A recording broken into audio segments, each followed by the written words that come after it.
പ്രിയപ്പെട്ടവരെ, വീണ്ടും നമുക്ക് ദൈവവചനം കേൾക്കുവാൻ, ദൈവ സാന്നിധ്യം അനുഭവിക്കുവാൻ ദൈവം ഒരുക്കിയ അവസരത്തിനായി സ്തോത്രം ചെയ്യുന്നു. ഇന്ന് ഈ പ്രോഗ്രാം കാണുന്ന എല്ലാ ഭവനങ്ങളിലും, എല്ലാ വ്യക്തികളിലും സർവശക്തനാകുന്ന ദൈവം വലിയ അത്ഭുതങ്ങൾ ചെയ്യട്ടെ എന്ന് ഞാൻ പ്രാർത്ഥിക്കുന്നു. അപ്പോൾ തന്നെ സകല ബുദ്ധിയെയും കവിയുന്ന ദൈവത്തിൻ്റെ സമാധാനം നിങ്ങളിൽ നിറയട്ടെ എന്ന് ഞാൻ പ്രാർത്ഥിക്കുന്നു. ഇന്ന് വലിയ വിടുതൽ കർത്താവായിരിക്കും. കഴിഞ്ഞ ദിവസത്തിലെ എപ്പിസോഡുകളിലൂടെ അനേക പ്രിയപ്പെട്ടവരുടെ ജീവിതത്തിൽ വലിയ വ്യത്യാസങ്ങൾ, വിടുതലുകൾ, സൗഖ്യം കർത്താവ് അയക്കുവാനിടയായി. വിദൂരതകളിൽ ഇരുന്നു കൊണ്ട് സൗദി അറേബ്യയിലും ദുബായിലും മറ്റ് പല രാജ്യങ്ങളിലും ഇരുന്ന് കണ്ടവർക്ക് പോലും അത്ഭുത വിടുതലുകൾ കർത്താവ് അയക്കുവാനിടയായി. അതെ, നമ്മുടെ ദൈവം സർവ്വവ്യാപിയാണ്, ദൈവം സർവ്വജ്ഞാനിയാണ്. ഇപ്പോൾ ഈ ടെലിവിഷൻ പ്രോഗ്രാം നിങ്ങൾ കണ്ടുകൊണ്ടിരിക്കുന്ന ലിവിംഗ് റൂമിൽ ദൈവത്തിൻ്റെ സാന്നിധ്യം ഇറങ്ങി വരികയും യേശുവിൻ്റെ അത്ഭുതകരം നിങ്ങളെ തൊടുകയും ചെയ്യും. തുടർന്ന് പ്രാർത്ഥനയോടെ, പ്രതീക്ഷയോടെ കർത്താവിനോട് സംസാരിക്കും. യേശുവിൻ്റെ നാമത്തിൽ ഒരു വിടുതൽ നടക്കും, യേശുവിനെ തൊടും എന്ന ഉറപ്പോടെ ദൈവവചനം കേൾക്കാം. അതിനായി പരിശുദ്ധാത്മാവ് നിങ്ങളെ സഹായിക്കട്ടെ.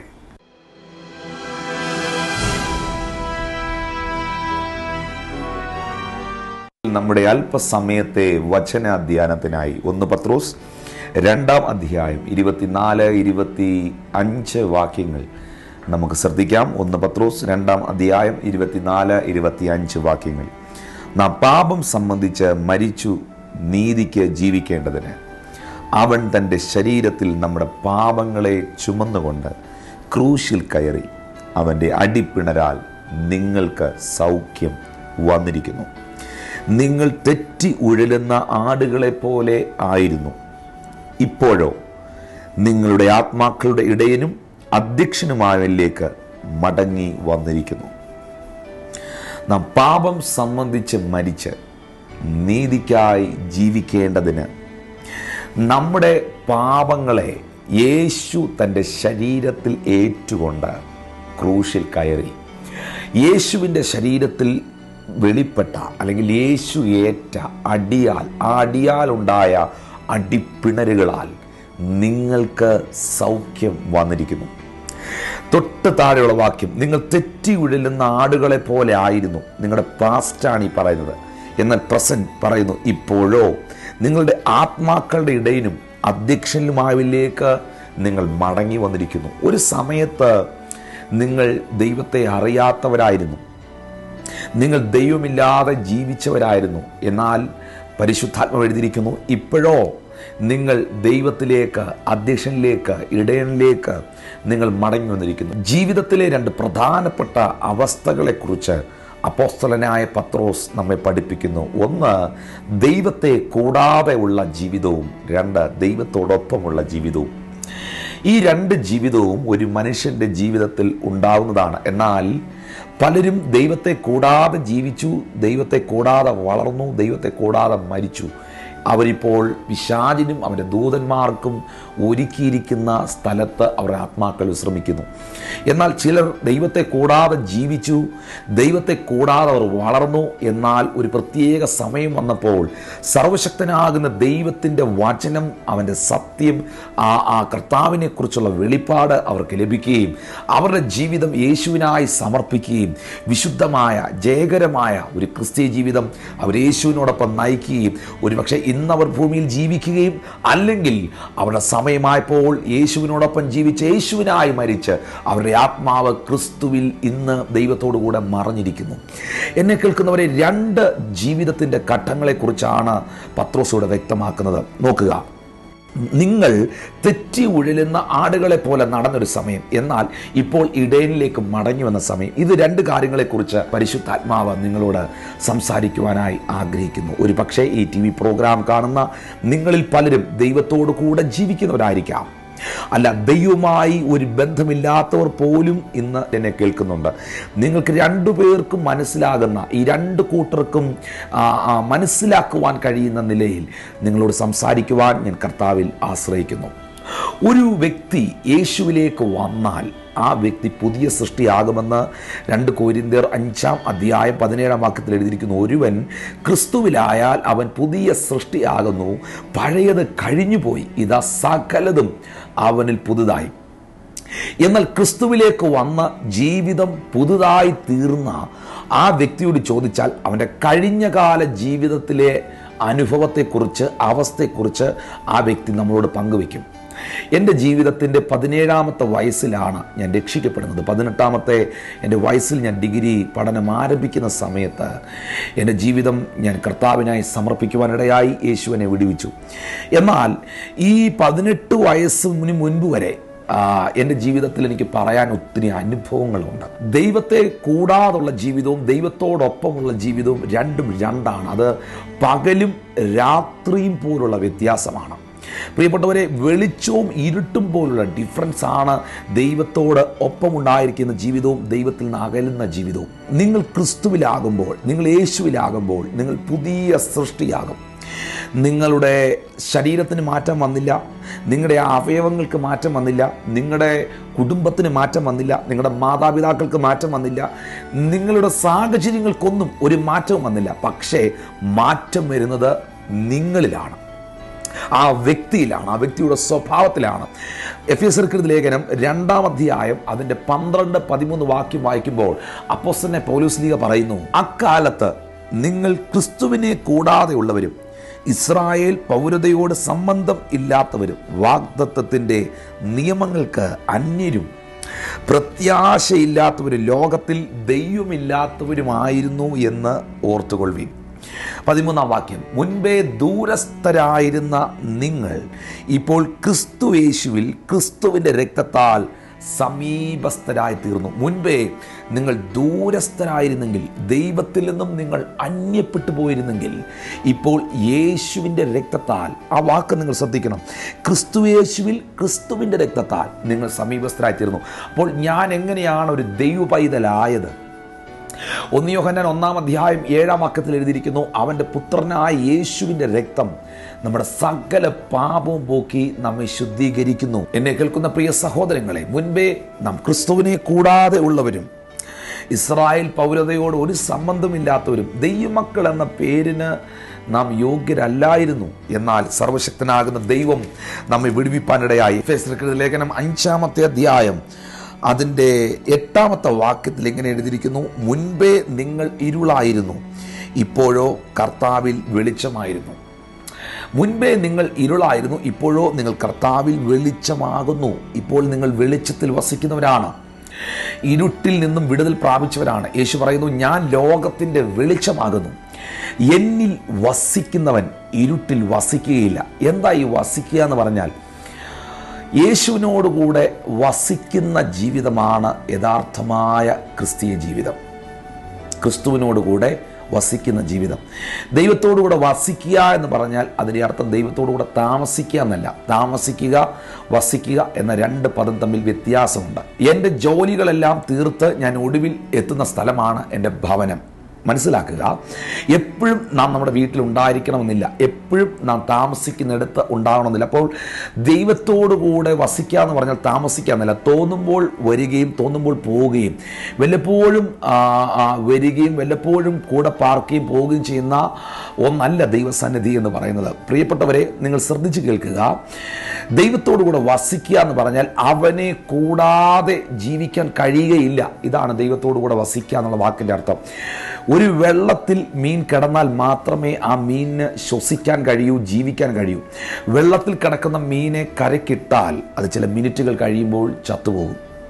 അപ്പോൾ വെള്ളത്തിൽ വസിക്കുന്ന മത്സ്യത്തിന് കരയ്ക്ക് കിടക്കാൻ കഴിയില്ല. അപ്പോൾ മീൻ വെള്ളത്തിൽ വസിക്കുകയാണ്. ഇതുപോലെ യേശുവിനോട് കൂടെ വസിക്കുക എന്ന് പറയുമ്പോൾ, വെളിച്ചത്തിൽ വസിക്കുക എന്ന് പറഞ്ഞാൽ പിന്നെ ആ വ്യക്തിക്ക് ഇരുട്ടിലോട്ട് പോകാനുള്ള ഓപ്ഷൻ ഇല്ല.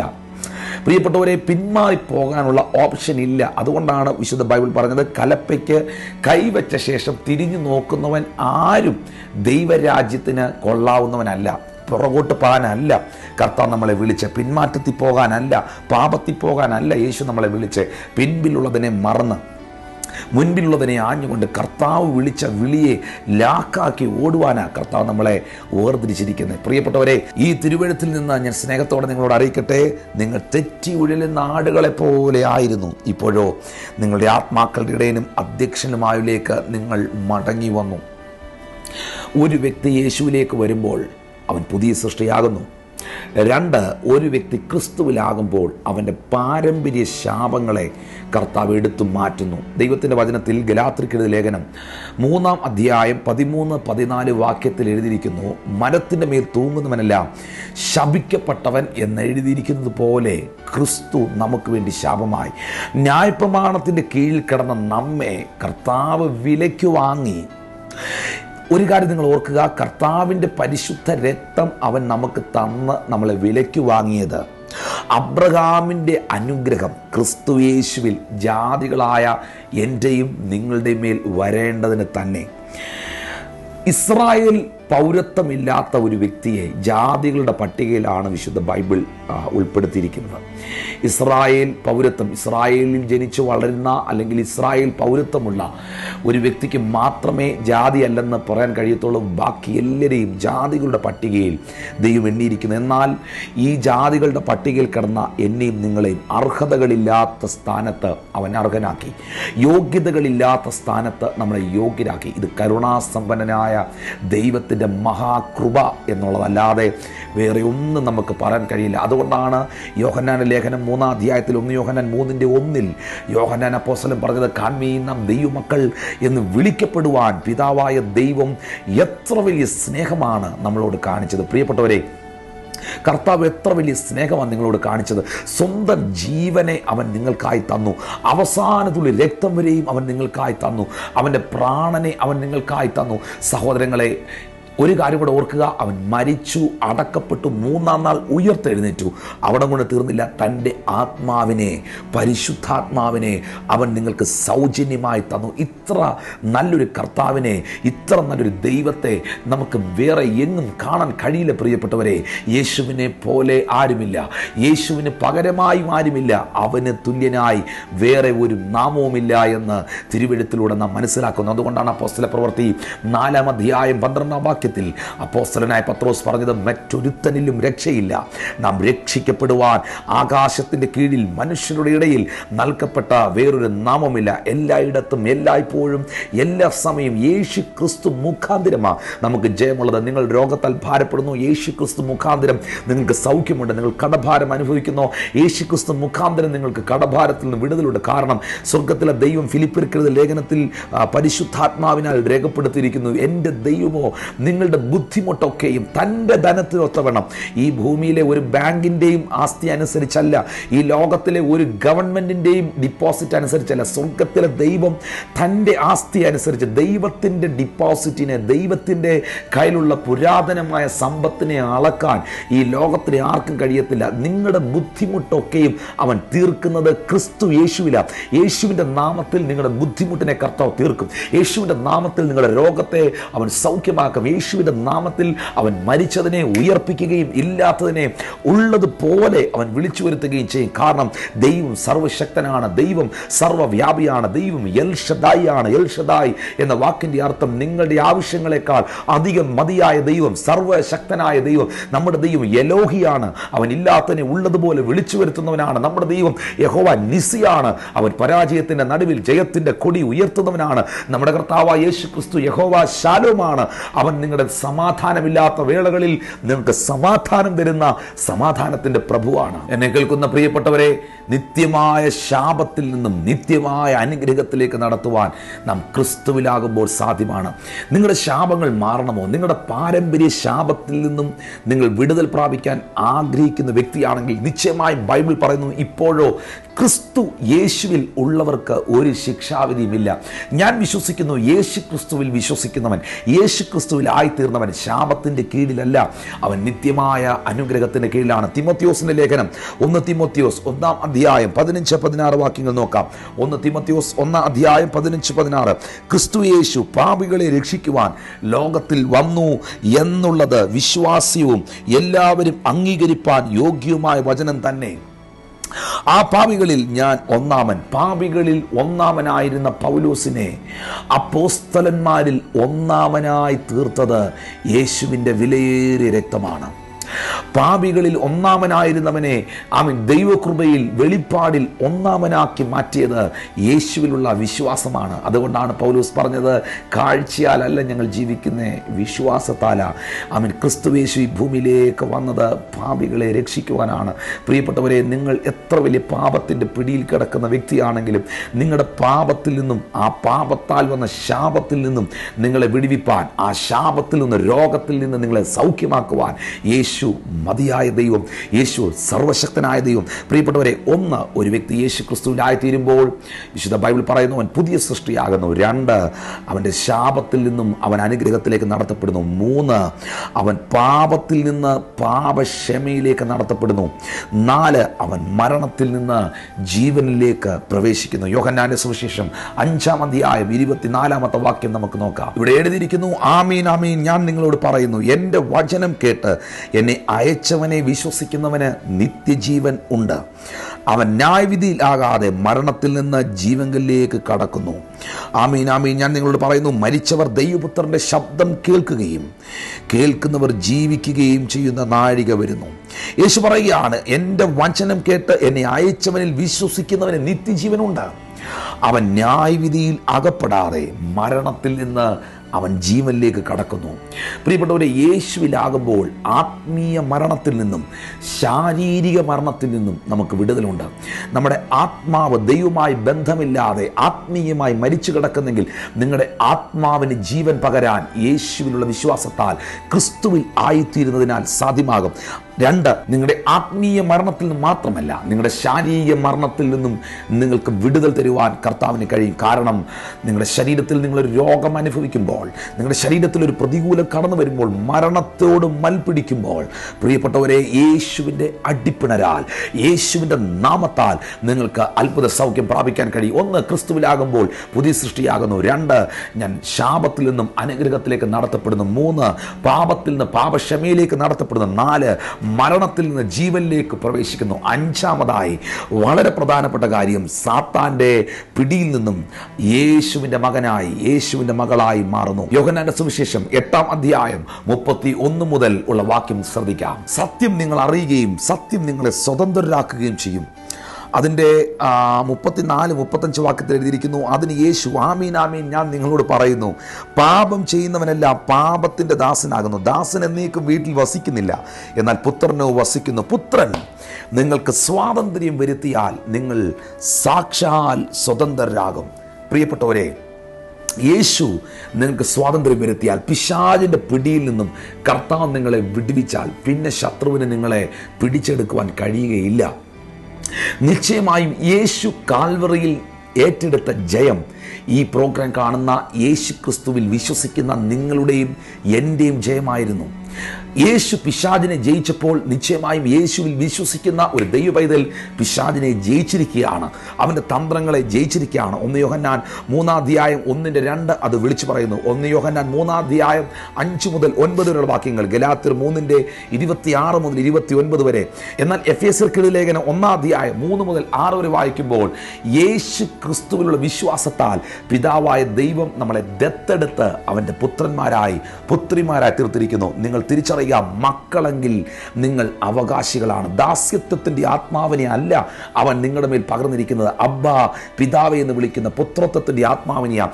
ഞാൻ ക്രിസ്തുവിലാവുമ്പോൾ, ഞാൻ യേശു ക്രിസ്തുവിലേക്ക് വരുമ്പോൾ എൻ്റെ പഴയ അവസ്ഥകൾ മാറുകയാണ്. മുൻപേ നിങ്ങൾ ഇടയനില്ലാത്ത ആടുകളായിരുന്നെങ്കിൽ ഇപ്പോൾ നിങ്ങൾ ഇടയനിലേക്ക് മടങ്ങി വരുന്നു. മുൻപേ നിങ്ങൾ ഇരുളായിരുന്നെങ്കിൽ നിങ്ങൾ യേശുവിലാകുമ്പോൾ വെളിച്ചമായി മാറുന്നു. മുൻപേ നിങ്ങൾ ജഡീകനായിരുന്നെങ്കിൽ നിങ്ങൾ യേശുവിലാകുമ്പോൾ ആത്മീയരായി മാറുന്നു. മുൻപേ നിങ്ങൾ പാപത്തിൻ്റെ ദാസനായിരുന്നെങ്കിൽ ഇപ്പോൾ നിങ്ങൾ ക്രിസ്തുവിൻ്റെ മക്കളായി മാറുന്നു. പ്രിയപ്പെട്ടവരെ, ഇതൊരു വലിയ പദവിയാണ്, ഇതൊരു വലിയ അനുഗ്രഹമാണ്. അതുകൊണ്ട് ഈ പ്രോഗ്രാം കാണുമെന്ന് നിങ്ങൾ വിശ്വസിക്കുക. ഇപ്പോഴോ ക്രിസ്തു യേശുവിൽ ഉള്ളവർക്ക് ഒരു ശിക്ഷാവിധിയുമില്ല.